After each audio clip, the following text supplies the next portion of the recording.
well, clearly, Pat and I won't cover every reason one might consider joining the United Church of Christ.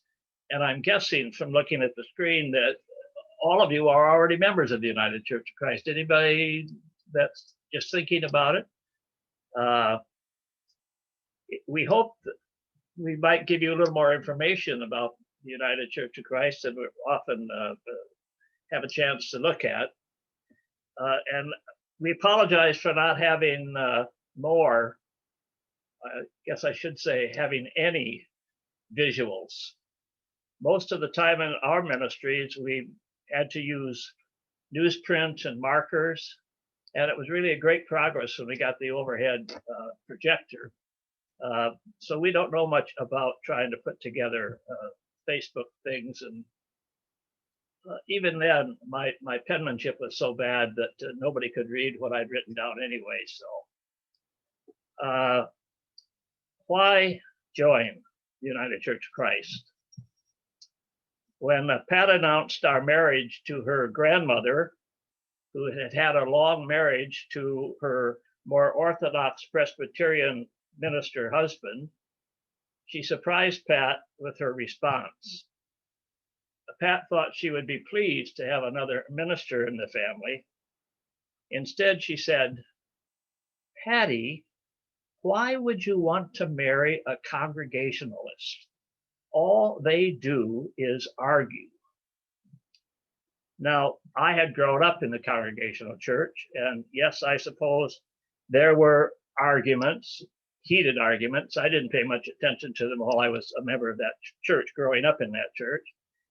But I think really that discussions and exchange of ideas and the search for truth and dialogue would be much more appropriate description of the process of making decisions in the United Church of Christ. Those activities would be more faithfully describe the ongoing heritage which has been ours. And it was that style of decision making that brought together 4 denominations to form the United Church of Christ back in 1957.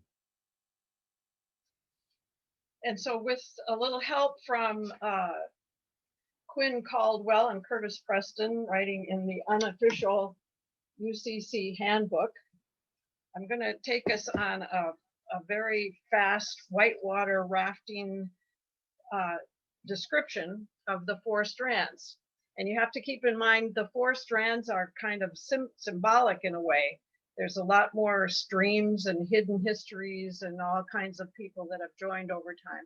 The United Church of Christ was formed by people who really had a vision of the church uniting. They saw a church that was broken apart into so many pieces, and they thought, wouldn't it be stronger and more effective if it could be one? But the people that came together to unite in 1957 were quite distinct, quite different, and from many different traditions. And these are mostly words from Quinn Caldwell and Curtis Preston, who say that first look at the evangelical part. The evangelicals were people who came from Germany, mostly settled in the American frontier, and brought with them very deep spirituality. They referred to it as pietism, religion of the heart. And they were a mix of Lutheran and Reformed people. And they had a yearning for peace because they had come out of Germany when religious wars were rampant, and many of their young people were being conscripted into war. And they wanted to get away from that. So that was one of the things that brought them to the country. And that was one of the things they brought into the church. And so that was evangelicals. Now, you could still see traces of each of these 4 streams and the other streams that come into the church as it forms itself. When you go into a church that came from the evangelical stream, you're probably going to see them in a church with dark carved wood and stained glass windows and looking very traditional. And the emphasis there is going to be on confidence, conscience, and liberty. And then Quinn and his buddy Curtis like to throw a little humor into this, and so they ask what each group brings to the party. And for the evangelicals, they say indefinable but tasty casseroles. So then the Reformed Church, and again, if you really want to know about this, you're going to have to dig a lot deeper, but this gives us a little bit. They're also Germans. They had arrived in Pennsylvania at around the turn of the century, and they brought with them the Heidelberg Catechism, which is still very important to a lot of people. They also brought pragmatic concerns. They had no pastors for many years. They got on just fine with lay leaders, and they weren't too excited about getting pastors, but eventually pastors did arrive and come in and start leading the churches. What would you expect if you visited one of the churches that has the Reformed tradition behind it? You would see many things similar to the evangelical churches, but also you would see the Heidelberg Catechism. You'd see a lot more formal litanies and chants and prayers, and an emphasis on the sacraments. That was very important to them. What would they bring to the party? A playlist of familiar but utterly undanceable tunes. Now we come to the Congregational.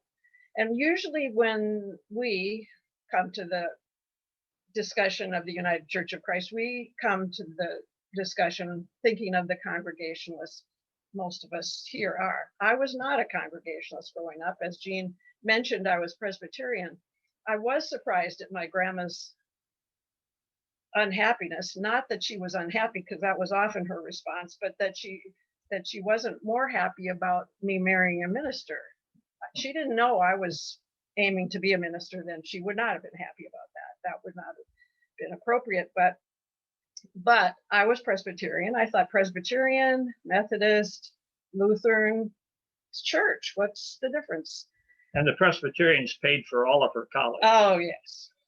I've been paying ever since. Every year I give a donation, but I still probably haven't caught up. Yes.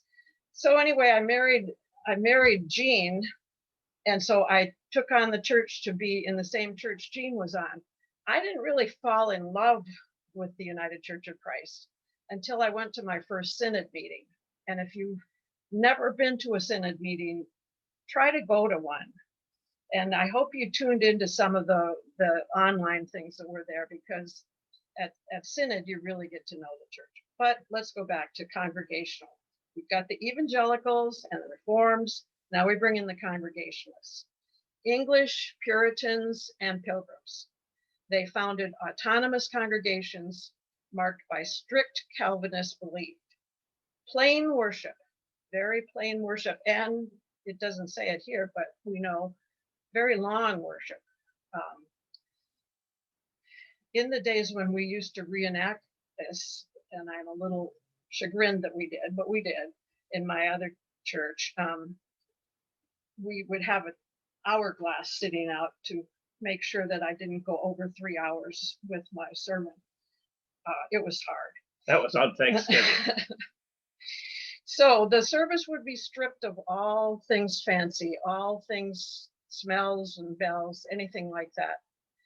It would emphasize the Protestant ethic and commitment to learning. Commitment to learning, very, very important to the Congregational church. Now, let me just say, if you go to one now, if you visit one, and most of them that are described here by Quinn Caldwell and Curtis are the kind you would see if you went to a church in New England. The ones that are around here are not quite as similar, but anyway, you would see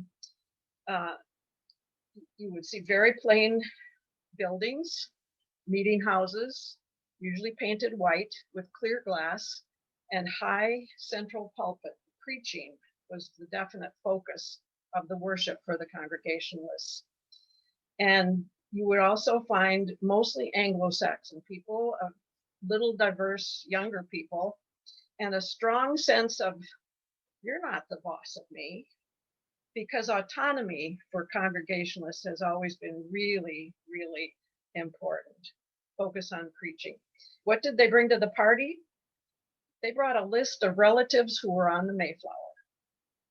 And last but not least, but a little hard to categorize, are the ones that call themselves Christian, that joined with the Congregationalists. These are many people who came from an area where the second awakening of American history was going on in churches. They were in several different groups, and they were tired of the burdens that being in a denomination put upon them as they saw it.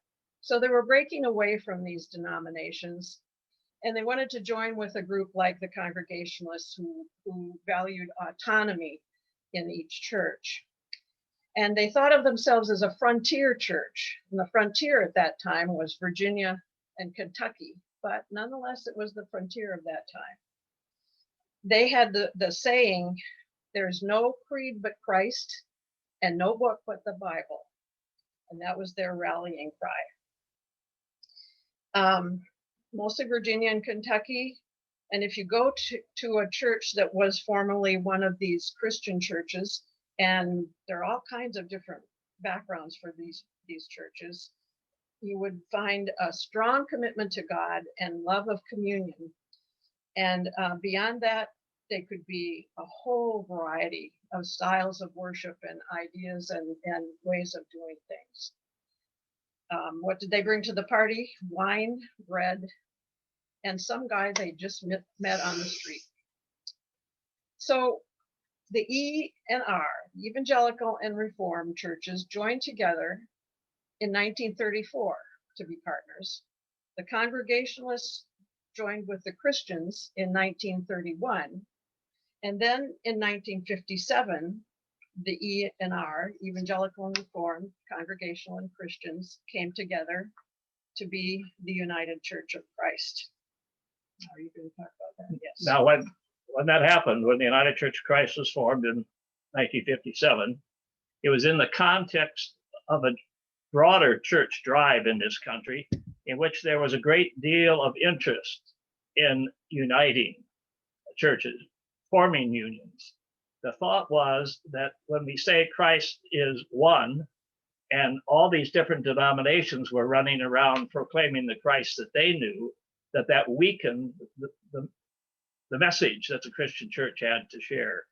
And so there was a movement afoot to bring denominations closer together.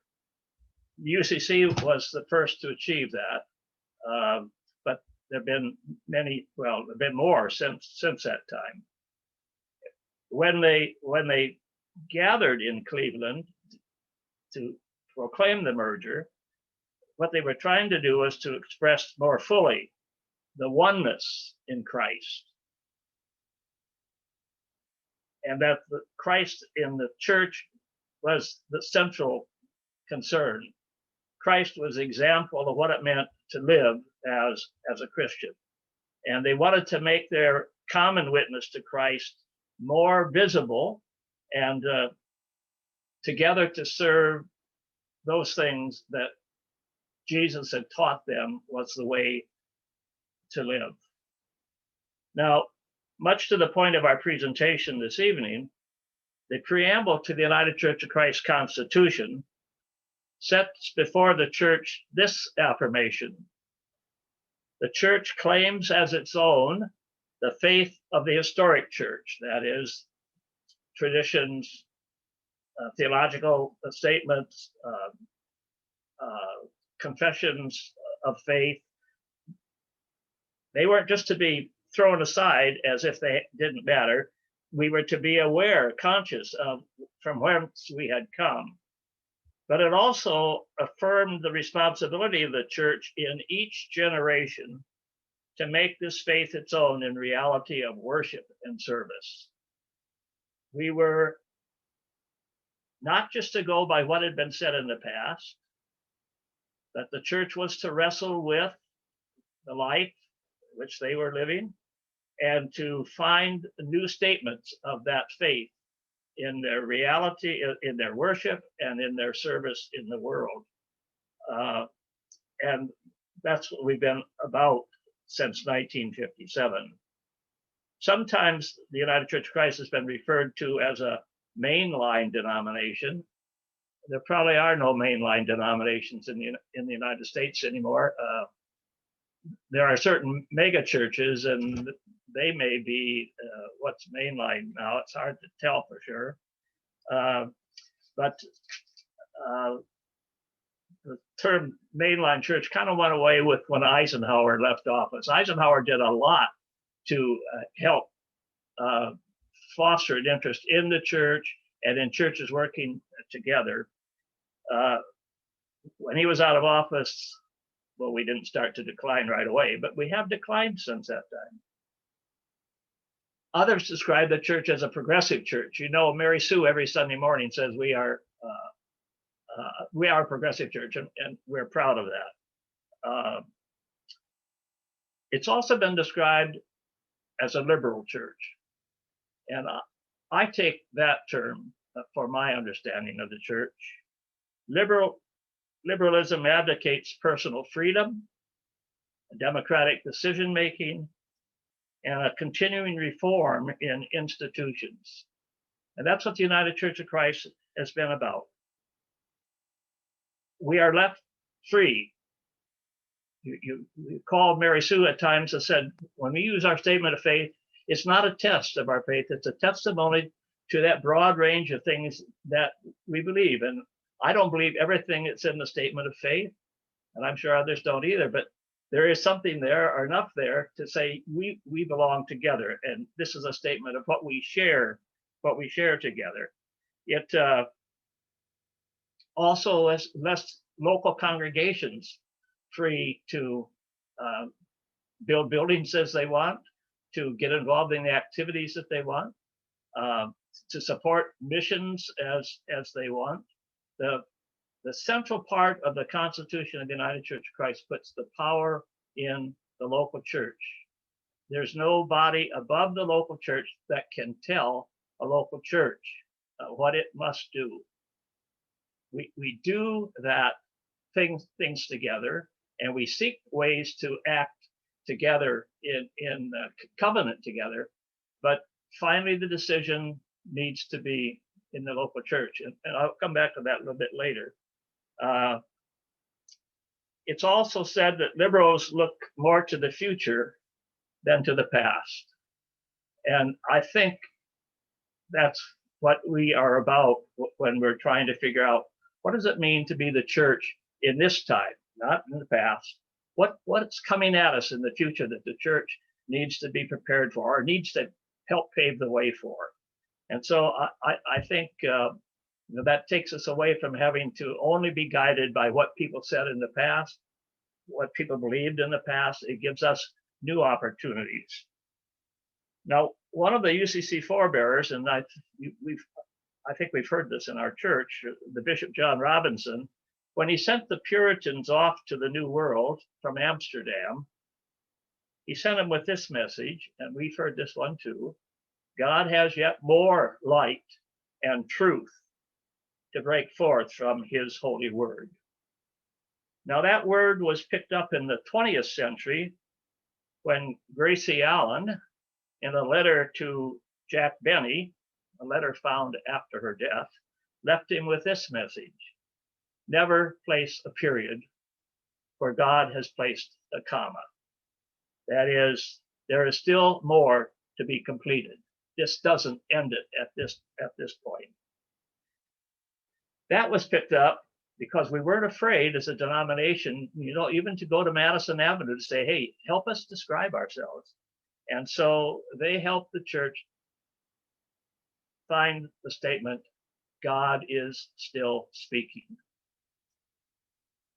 And because God is still speaking, because God is still revealing God's self in new ways, we are called to find God's word for our generation. And that means an openness in our lives to find the new word through a willingness to search for it and to proclaim it in word and deed. Word and deed not always welcome in our culture. So, word and deed, and sometimes the deeds of the church are not what we would hope they might be. And we all know that. We can look at not only our own denomination, the United Church of Christ, but at other churches as well that have done things that have not been good. And we look back and we see that. Quinn and his partner, Chris, just mentioned two of those things that we as a denomination look back on and with some regret and some sadness, but also some encouragement in the sense that we were able to, or we are at least being honest enough to look at them. And of course, one of them has to be the Salem witch trials of 1692. That's the year that one of the daughters of one of the congregational ministers became ill, and when took her to the doctor said she was suffering from bewitchment. And so that started a whole trend of young women declaring that they were ill, that someone had put a hex on them, or someone had in some way hurt them. And so from March 1, 1692 until the trials ended in 1693, January, 19 people were hanged, one person was pressed to death, and as many as 13 died in prison from causes that we're not too sure about. Overall, 140 people were accused of witchcraft during that time. On the good side, there were ministers who came forward eventually and started to say, wait a minute, this is not right, this is wrong. One of them, Reverend Increase Mather, said, it were better that 10 suspected witches should escape than one innocent person should be condemned. So the church has made mistakes. We know. We don't have to go all the way back to 1692. There have been plenty of very bad things all along the way that churches have done, and including our own beloved United Church of Christ. Another one that was done, and you know, we say all of us who are people are mixtures. We're usually not saints or sinners. We're usually kind of a mixture of saints and sinners and all kinds of things, and that's true of the United Church of Christ. So the other one that's mentioned in this book is the overthrow of Queen Lila'uokalani in 1893 in Hawaii. And at that time, most of the Christian missionaries had been to Hawaii and were doing some good things with education and with teaching people, but also some things that were not, as we look back, very wise and very helpful. But in 1893, while the missionaries were somewhat less in prominence, their children were very active, especially in businesses. And they joined the children and some other civilian people from the United States, probably church people, joined with the United States Marines to overthrow Queen Lila'uokalani and put her in prison and take over the country. And the Christian churches and the churches themselves played a role in that. They didn't do it all. And as Lily was pointing out to me today, even the witch trials weren't solely done by churches. The government played a role in it, just as it did in Hawaii.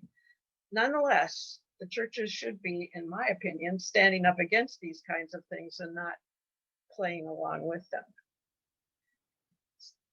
So now again, the good side of this, as far as I'm concerned, in the United Church of Christ, is that in January 17th, 1993, then president of the United Church of Christ, Paul Sherry, made a public apology on behalf of the UCC to the native Hawaiian people to begin a process of reconciliation. The UCC pledged and delivered financial redress, and the US government was given the information, and they also issued an apology, but no financial redress for the people who had been robbed and who had been disenfranchised. That issue is not finished, and as Jean talks about the synod, you'll notice that even this year in the United Church of Christ, the General Synod had to come back to this issue of Hawaii and what happened there and what needs to continue to happen in order to bring actual peace and reconciliation to that problem. So the church isn't perfect. We don't join the United Church of Christ or any church, in my opinion, to find a perfect church that has never made any mistakes. If we are going to look for that, I think we will look for a very long time. But the United Church of Christ has done some really important things. And I'm going to quickly go through this. And this is where I wish I had all kinds of visual aids. So just put your imaginary hats on and hear me out. 10 things, 10 firsts that the United Church of Christ was involved in. First, in 1700, people from the United Church of Christ published the first anti-slavery pamphlet. It was done by Judge Samuel Sewall in Boston, and he wrote that that slavery was wrong and that we needed to atone for having sentenced not only witches to death, but also what we were doing with slaves. Those were the pamphlets. They were the first ones published. And then in 1773, you've probably heard of this one, the first act of civil disobedience was organized and participated heavily in by Congregationalists who became UCC people, the Boston Tea Party. The colonists gathered at Boston's Old South Meeting House to demand repeal of the unjust tea tax, and their protests led them to the act of dumping a lot of tea into the harbor. Thank you. Then in 1773, also, the first published African-American woman published her poetry, and this was Phyllis Wheatley, wrote a book of poetry, the first African-American woman to write and have a book published through the auspices of the United Church of Christ, of Congregationalists at that time. Alice Walker has said more recently, she kept alive in so many of our ancestors the notion of song. 3. Now this is 4. In 1785, Congregationalists ordained the first African-American pastor, Lemuel Hayes. He was ordained by this Protestant denomination, became the world-renowned preacher and writer. In 1840, the United Church, the first United Church in history was formed. That was in Missouri when a Lutheran and Reformed church, and I don't know what we had to do with that, to tell you the truth, but anyway, it's here. In 1846, the first integrated anti-slavery society was formed, the first integrated anti-slavery society. And this formed out of the aftermath of the Amistad case. We have the Amistad Fellowship Hall because of to remember the time when the slaves overthrew their captors who were bringing them to this country and were put up in trial, and the trial was supported, the slaves were supported in that trial by Congregationalists, among other people. And in 1846, Lewis Tappan, one of the Amistad organizers, organized the American Mission Society, which was the first anti-slavery society in the US to be multiracial, to have multiracial leadership. In 1853, the first woman pastor, who could tell me who that is? Oh, come on. Antoinette Brown, you're probably all muted. Otherwise, you would just be yelling it out at the screen. I know. She was ordained And the Methodist minister who did the ordination said a woman's right to preach is clearly in the gospel because Paul said that there is neither male nor female, for all are one in Jesus Christ. In 1972, the first gay minister was ordained as the Golden Gate Association ordained William Johnson to be the first openly gay minister. Did you want to say something? No, you said it now. Openly gay. Openly gay. Yes, there were right. other gay there ministers. There were other gay before ministers. That. We know that, but he was clearly open about it. Then in 1976, our denomination elected was the first integrated denomination to elect an African American as their president when they elected Joseph Evans to be the president of the United Church of Christ. And then for number 10, our denomination published the first gender inclusive hymnal. And it was the first hymnal to give male and female images of God equal place in the songs that were published. The poetry is contemporary, its theology is traditional. So the church is not perfect, but the United Church of Christ, does some really good things over life, and they are definitely committed to justice and peace and equality. Now, we've mentioned the fact that the General Synod of the United Church of Christ has just met and online. The General Synod causes a lot of controversy in some of our congregations because they're not afraid to take on hard issues. But what we fail to realize is that the General Synod speaks only for itself. And in itself is representatives from churches from all 38 conferences of the United Church of Christ that gather every 2 years to look after the well-being of the structure of our church, but also to look at the issues that they feel the church needs to address. And when they pass a resolution or a pronouncement, it is sent to the local church for its study. They do not speak for the local church. They speak to the local church. Delegates from all of the churches of the United Church of Christ around the country. And we can always count on, probably after a General Synod, a period of kind of unrest in some of our congregations. And yes, the fact of the matter is there have been times that people have left the denomination because they could not accept what was being proposed as a Christian viewpoint. One I just want to talk about, in the Great Boycott on the West Coast here, the United Church of Christ Synod was meeting in St. Louis, Missouri for its every biennial meeting.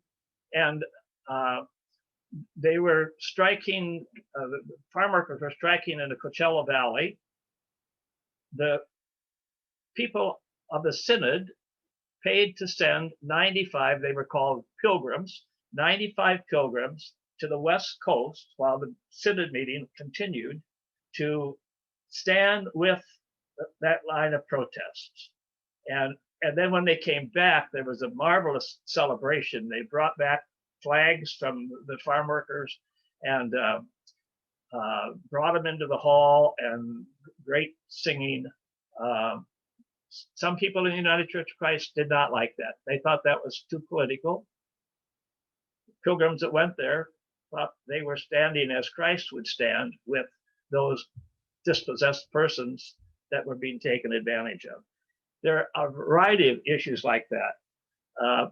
And we're going to hear more about that as we get a little further away from the Synod and they have a chance to get printed out what some of the issues that they address.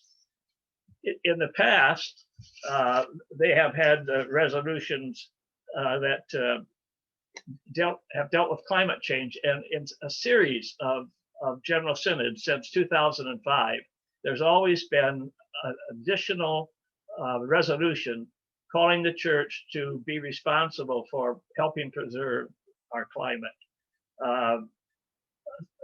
synod resolution from the past called for the divestment from fossil fuel companies. First denomination to take that kind of position, but I might add many other congregations have done it since then. And let me put in at that point, when I was working with the conference and meeting with a lot of denominational executives, they would often say to me, you know, we are so grateful to the United Church of Christ because you've taken some stands that have given us coverage to make those stands in our own denominations as well. And we could use you as an example of that happening. This last synod, and it's too early to know, there were a series again of resolutions, but I just wrote down a few of them. I've not seen the resolutions. These are the ones that have been passed, though.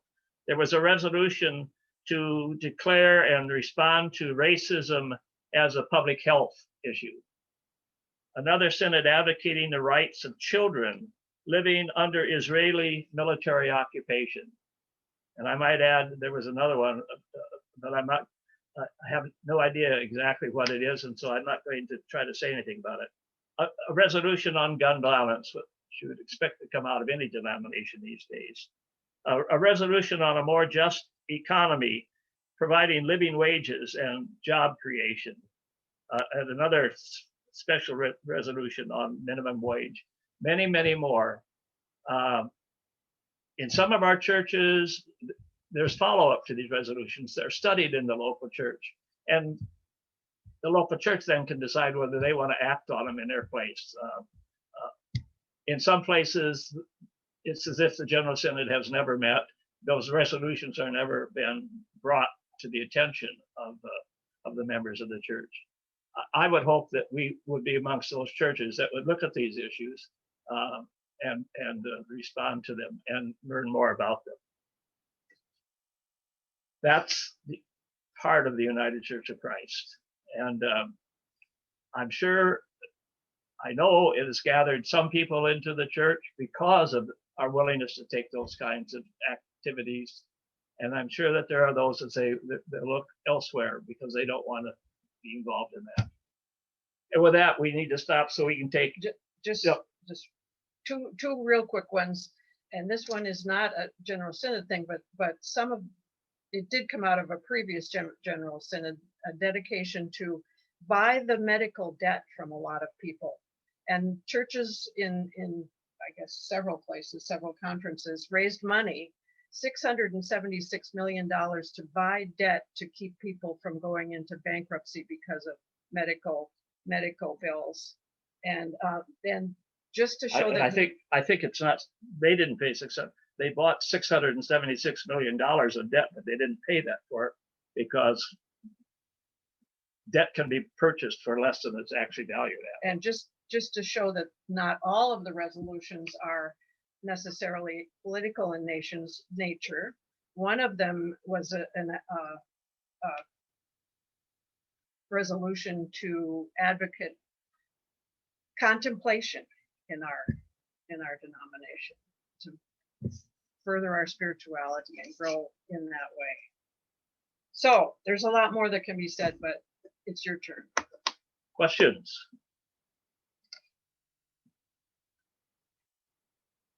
Ralph. Well, I wanted to make a comment. Okay. First, I'm sorry, you said Ralph, and here I am blathering. I just wanted to comment that as a college student in the early 50s and in the mid 50s, it was amazing the amount of interest in joining churches and being cooperative and becoming one. And the UCC, what became the UCC, was developing, and it looked like that would go through. They already had other conferences, programs in the works to get, I think it was 8 or 10 denominations to join together. Yeah. And we college kids would say that, sure, why not? And so I was very much involved in the Protestant Association on college campus. And that enthusiasm Yeah. was just amazing. And it was pretty general that people thought we should be going together and aren't joining. So I just wanted to back up a little bit and show out that point. Absolutely. JJ, what did you want to say? Well, I wanted to add to the enthusiasm. I grew up in a congregational UCC church, and it wasn't only just that we were liberal and open-minded, and the church had become open and affirming while I was growing up, but also it was the room for lots of different ways of being Christian, and the open-mindedness about religion and spirituality that kept me in the church, for one, and also inspired me to become a minister. But also now that I am a minister, and I go to places and do things kind of in a multi religious kind of way, and I tell people that this is the kind of tradition I come from, a Christian tradition that I come from. It's brought people to tears. Like, if I had known that Christianity could be like that, it would have saved me all of these problems. Like, that's a gift that our denomination gives, is that we don't always have to completely agree with each other in order to be a church, and that variations and and differences among us are good. Yes. And that we live that out. We don't just say it, we actually practice it, is a huge opportunity for healing in this culture. That so came to me in the time when I was at a synod, seated with our delegation right next to the Hungarian delegation, and they had probably voted against everything we voted for, and voted for everything we voted against, but they were so nice and so friendly, and it was just such a good time to be together and to talk about everything, and really to love each other, even though didn't think alike, but we loved each other. Well, and we should probably, the synod is often called a family gathering. It's not a really legislative body, but a family gathering. And I know what that means, because you see friends and people you haven't seen for a long time. But one of the things that's always been the most spectacular thing about synod is the synod worship. This year they had 3 major worship services. They are on tape. Well, we can get them. You can download them. I'll tell you, if you wanted to be proud of the United Church, to see those services, the messages they lifted up, the variety of ways that they were leading people in worship, it really underlies what you just said, JJ, that we don't all have to act in lockstep, and we don't certainly have a variety of ways to express our Christian faith.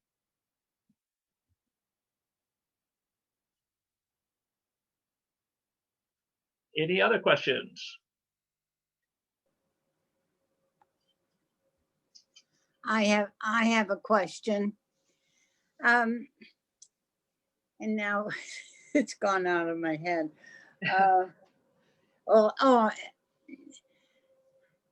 When the ENR and Congregational Church formed together, what were the differences that had to be sorted out? Because in my knowledge of the ENR church, it was more rigid than the Congregational Church. They were more rigid. They had a different form of government. They had what were called synods, so not like our synod, but a gathering of churches in certain geographic areas. And it was the synod that had control of all of the churches. So that when the merger came, when that synod, that national synod met, and they said, we're going to join the United Church of Christ, local congregations didn't have a choice. they had to join the United Church of Christ. When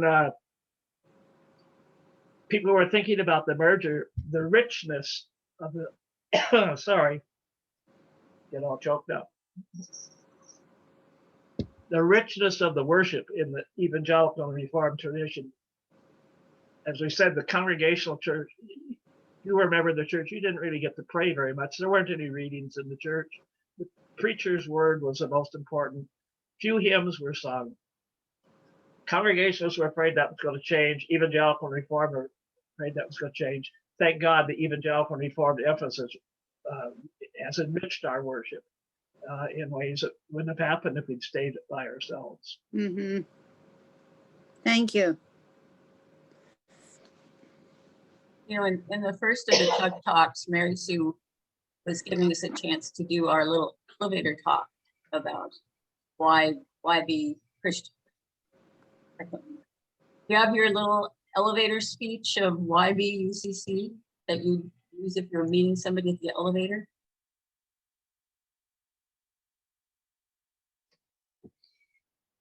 Yeah, if it was a really high elevator, I just think what we've been talking about is important. I think part of it too is how important education has been in the United Church of Christ, not only religious education, but education in general. I just feel like that's been so important. And the church, the United Church of Christ and the Congregational Church have backed up that belief in the importance of education by forming lots and lots of colleges and schools, and they were the ones who developed Yale and Harvard, Berkeley, lots of the main big schools and lots of rich smaller schools. And after the Civil War, they established 500 colleges for African Americans who had been forbidden to be taught, and were able to go to college in African American colleges. So I guess if I only had a little bit to talk about, that's what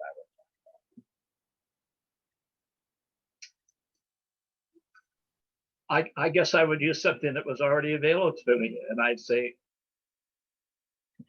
I go to the United Church of Christ, where we're learning what God is continuing to say to us. Oh, you're good, Gene. At a gay pride parade several years ago, I was standing by the side as the parade went by because we got there late from worship, and I was wearing my God is Still Speaking t-shirt. And a couple of young lesbian women walked by, and they looked derogatorily at me. And I had to follow them. And I said, this doesn't mean you are being judged. This means God is with you in your endeavors. And they said, what? They probably thought I was a kook of some kind, I guess. So even a phrase like that can be misinterpreted and turned against itself.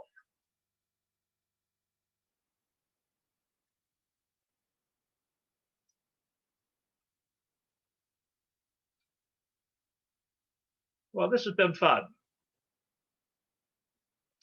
and I hope helpful. And I hope in the new form of education and being the church we're going to have, that there'd be some time to look at some of these issues coming out of this General Synod, to find out what we might do in this part of the country, as we've already done with immigration. And the one I'm most interested in is, and I didn't, well, there are actually two of them. Pat already mentioned there was a resolution that came out regarding Hawaiian stealing of the original government there by actually big business concerns in this country. You'll notice who owns all of the fruit industry in Hawaii. And the other one has to do with Israel, and in which the resolution itself calls Israel an apartheid state. And I need to find out how they came, what it was that they used to come to that statement. And that could take a lot of discussion and maybe some real heated discussion, but United Church of Christ isn't afraid to weigh into those things.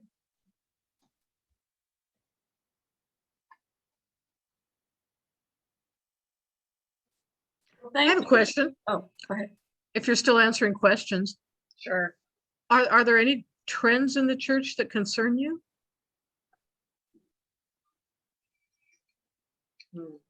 Well, the denomination is not growing. The denomination is having a much harder time raising the funds to continue its work, providing curriculum, keeping track of clergy in their credentialing, foreign missions. Those are concerns. Used to be that conferences were asked to contribute to the national church a percentage, I can't remember what it was now, of their conference budget. Well, as churches have become smaller and monies even to the conference have diminished, so has the money. So the church right now is trying to find new ways to find support for its ministries. That's a challenge.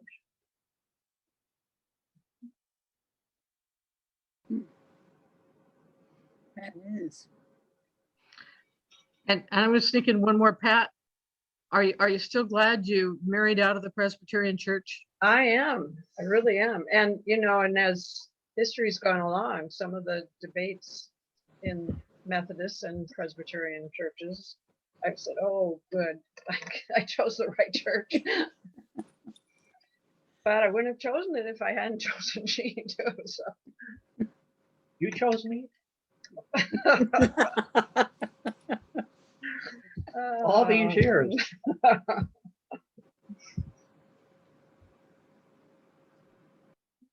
Thank you very, very much for your talk with us today. I'm sure we will follow up later. And Jean, you'll get a note from me offering you opportunities to help with some of the adult education stuff. So you may get your choice. I would gladly do that. I think I mentioned with Mary Sue, this model is similar to a model that we used back in the early 70s at the church. Not the same, but we started with a short worship service. Kids went to classes, several choices, not by age group. It was called intergenerational education.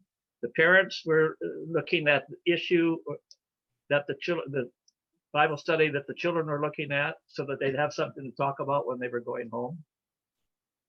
In that case, then we had a coffee hour afterwards. People who wanted to come just to the 11 o'clock service would come and have coffee. It was to try to keep the congregation from becoming two different congregations. I think this one has a lot more to offer in terms of helping us feel that we are all together. I look forward to it.